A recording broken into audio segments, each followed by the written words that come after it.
Konstruktor. Konstruktor merupakan salah satu bagian yang ada di dalam kelas. Jadi konstruktor itu eh, muncul berawal dari ide, yaitu agar objek dapat menginisialisasi dirinya sendiri ketika pertama dibuat, tanpa membutuhkan panggilan ke member fungsi. Inisialisasi otomatis ini dapat dilakukan dengan menggunakan member fungsi khusus disebut dengan konstruktor. Jadi konstruktor tereksekusi secara otomatis kapanpun objek dibuat. Jadi istilahnya nih kalau di program, misalkan ada pendefinisian suatu objek, maka secara otomatis eh, konstruktor ini akan berjalan tanpa harus dipanggil terlebih dahulu. Jadi misalkan ada beberapa fungsi yang dijalankan untuk objek, misalkan fungsi-fungsi untuk memberikan identitas atau menginisialisasi suatu objek. Misalkan memberi nama, memberi alamat, seperti contohnya kan. Nah, itu kan sudah pasti setiap objek memiliki nama, memiliki alamat.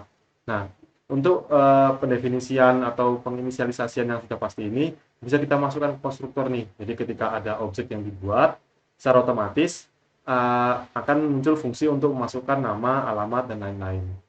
Seperti itu. Jadi fungsi ini tidak perlu dipanggil, dia akan secara otomatis berjalan ketika ada objek yang dibuat. Nah,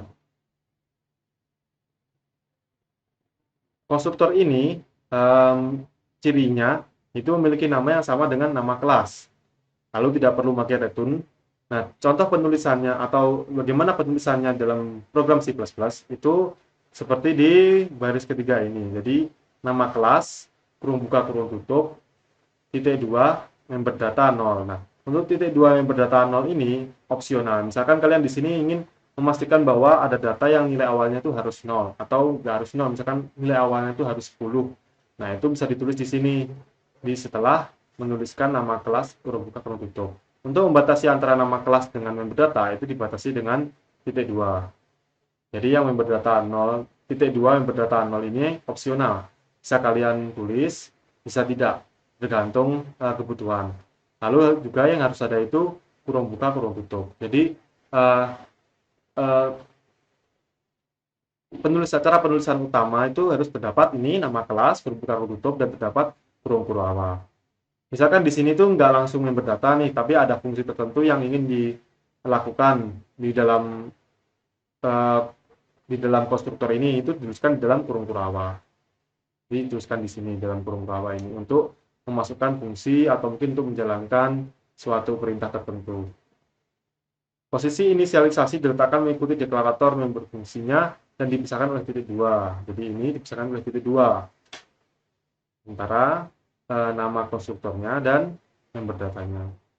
Dan nilai ditulis dalam tanda kurung. Ini dalam tanda kurung 0 atau mungkin 10 atau berapapun terserah tergantung kebutuhan. Nah, ini adalah contoh program yang tidak menggunakan konstruktor. Jadi di sini kita bisa lihat ada part 1. Nah, ketika ingin memanggil set part dan atau show part itu kita kan menggunakan dot. Jadi part 1 dot set part 1 dot show part. Nah, bagaimana lalu kita lihat perbedaannya ketika kita menggunakan konstruktor. Nah, jika kita menggunakan konstruktor, maka untuk memasukkan nilai-nilai ini 55, 9876, 2500 itu kita tidak perlu masukkan satu persatu di setiap baris program. Nah, kalau kita lihat di sini tanpa menggunakan konstruktor, untuk masukkan nilai 55, 9876 dan 2500, kita harus menuliskan masing-masing di dalam member fungsi. Seperti ini. Nah, ini misalkan cuma satu objek nih. Tapi kalau objeknya itu banyak, ada part 1, part 2, part 3, part 4. Berarti kan kita juga harus menuliskan baris ini juga lebih banyak lagi. Part 1 dot set part berapa, part 2 dot set part berapa. Nah, itu akan menghabiskan baris dan tidak efisien. Nah, kalau kita bandingkan dengan menggunakan konstruktor ini, maka kita tidak perlu lagi memanggil baris set part tadi. Langsung saja di sini ketika ada objek yang dibuat, kita masukkan fungsi tadi ke konstruktor di sini. Jadi setelah public ini ada part, kurung buka kurung tutup. Nah, part ini kan nama dari kelas part. Nah, ini menunjukkan bahwa dia adalah konstruktor. Part integer mn, berarti mn adalah variabel dengan tipe data integer dan dia akan menyimpan nilai dari 55. integer PN, berarti PN adalah integer dan dia akan menyimpan nilai 9876. Lalu integer C, berarti C ini adalah variabel, dia akan menyimpan nilai 2500. Lalu untuk memindahkan nilai dari MN ke member data, kita tuliskan dengan penulisan seperti ini. Dipisahkan dengan titik 2. Lalu kita tulis member data dalam kurung variabel yang akan dimasukkan nilainya ke member datanya. Jadi model number dalam kurung MN, karena nilai dari MN ini yang dimasukkan ke model number. Part number PN, berarti nilai PN ini masuk buat number, dan cost C berarti nilai C-nya dimasukkan ke cost. Nah, oleh karena itu di sini nanti kita bisa silakan jalankan programnya, lalu lihat. Maka nilai-nilai dari model number ini, maka dia akan berisi nilai 55 sesuai dengan ini. Show part-nya ini. Part number-nya dia akan berisi nilai 9876. Cost, berapa harga cost ini, karena dia memanggil member data cost, maka nilainya akan sama dengan C, sama dengan 2500.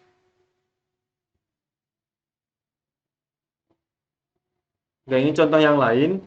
Contoh program counter atau perhitungan atau programnya naik satu persatu, counter gitu kan. Nah, di sini kita bisa lihat tanpa menggunakan konstruktor.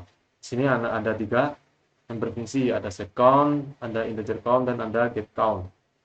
Set count ini untuk mengeset nilai awal count ini harus pasti 0, lalu increment count atau ins count ini untuk menambahkan, tiap kali dipanggil dia akan menambahkan nilai 1 ke member data count. Lalu get count, return count dia ini untuk mendapatkan nilai dari count itu sendiri. Di counter C1, C2, C1 set count dia akan mengeset nilai awalnya 0.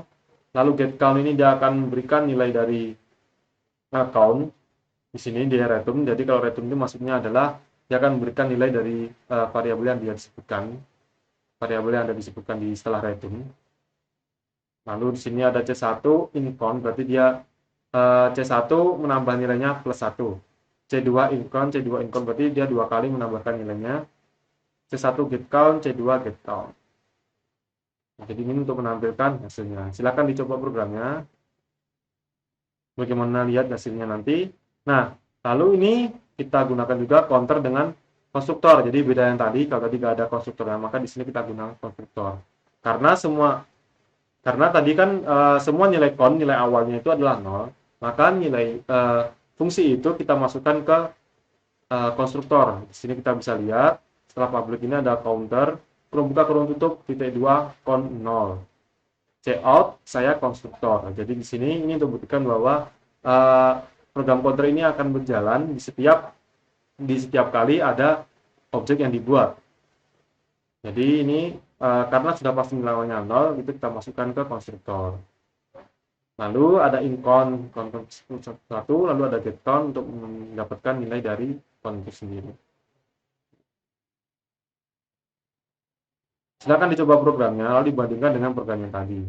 Di sini juga akan terlihat bahwa setiap kali ada objek yang dibuat dari di awal ini, nanti saya konstruktor ini juga akan muncul. Jadi tiap ada objek yang dibuat, maka secara otomatis konstruktornya akan juga dijalankan. Dan destruktor ini merupakan kebalikan dari konstruktor. Jadi kalau konstruktor itu dia fungsi yang berjalan ketika ada objek yang dibuat, kalau destruktor ini adalah fungsi yang bekerja secara otomatis ketika ada objek yang dihancurkan, atau biasanya ketika program berakhir, itu destruktor baru berjalan.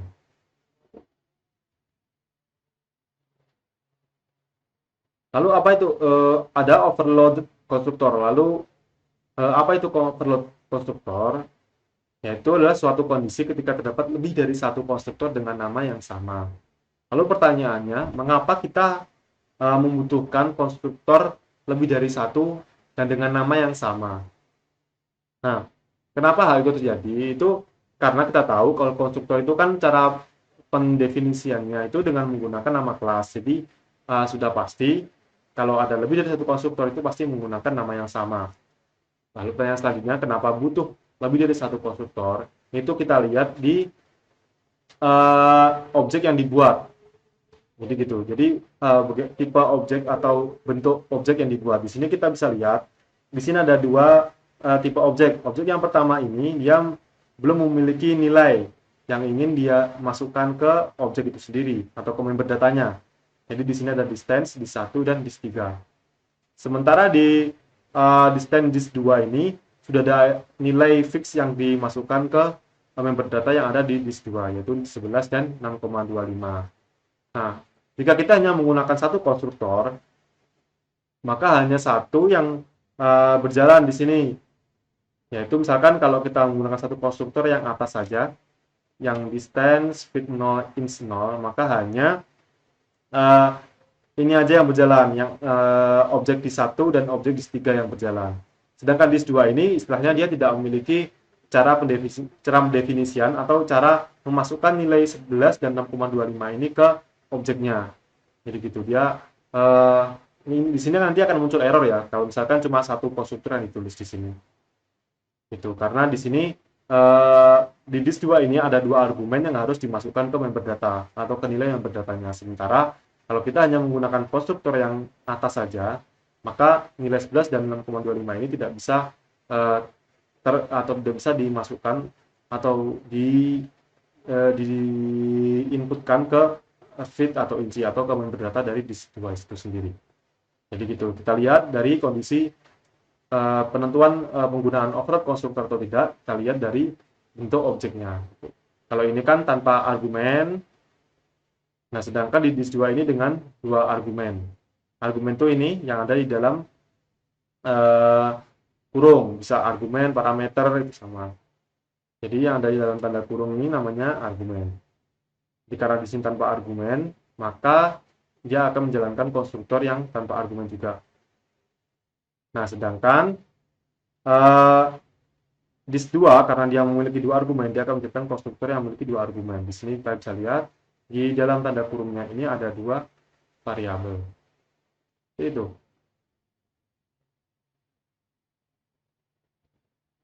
Nah, misalkan di sini ada contoh hanya digunakan satu objek tadi, lalu hanya ada satu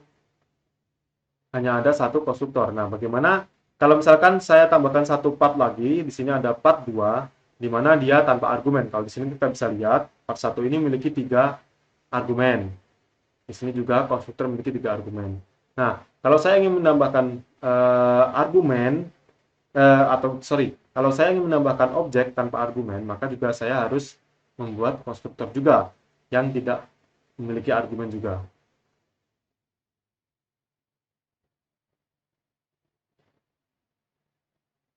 Oke, jadi di sini kita bisa lihat, maaf. Oke, jadi di sini kita bisa lihat, misalkan tadi ada part 1, lalu saya tambahkan satu part lagi yang tidak memiliki argumen, maka kita juga harus membuat ini ada konstruktor yang paling atas ini yaitu part kurung buka kurung tutup model number 0, part number 0 dan cost 0. Di mana di sini kita bisa lihat bahwa tidak ada argumen. Dan nilai awalnya kita beri nilai 0. Kurung kurawa, kurung buka, kurung tutup.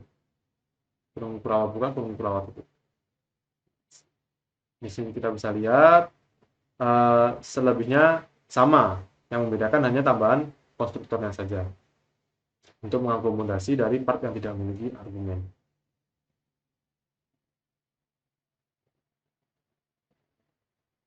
Oke, ini tugas untuk pertemuan 3, tugas 2. Jadi di sini nanti kalian akan menggunakan VPL yang ada di LMS.